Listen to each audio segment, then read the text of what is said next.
aming sumasalangit. Diyos na may gawa ng langit at lupa.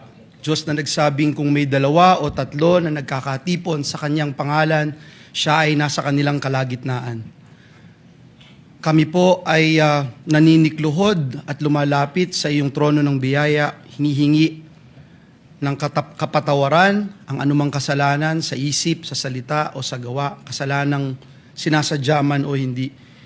Patawarin niyo po kami, linisin niyo po kami ng iyong banal na dugo na nabuho sa krus ng Kalbaryo at hayaan mong makalapit po kami ngayong araw na ito sa iyong kabanalan.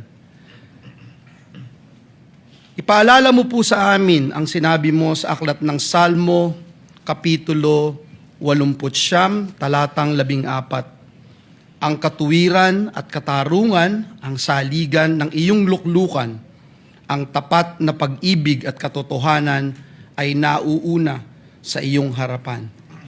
Panginoong Diyos, ngayon pong ika-17 araw ng impeachment trial, gabayan niyo po at tulungan ang bawat isa sa amin, lalo na ang aming buong Senado na tumatayo bilang hurado.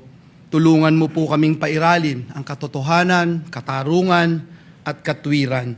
Ilayo mo po ang bawat isa sa amin sa pagkiling at maging sa pansariling interes upang makapagpasya po kami ng objektibo at may banal na integridad. Hinihingi po namin ang iyong gabay na magbigay sa amin ng puso na may pagpapakumbaba, puso na paggalang, at puso para sa tunay na malasakit at pagmamahal sa aming inang bayan. Lalo na po ngayong mga panahon na ito na marami sa aming mga kababayan ay nakakaranas ng hagupit at epekto ng mga bagyo at habagat.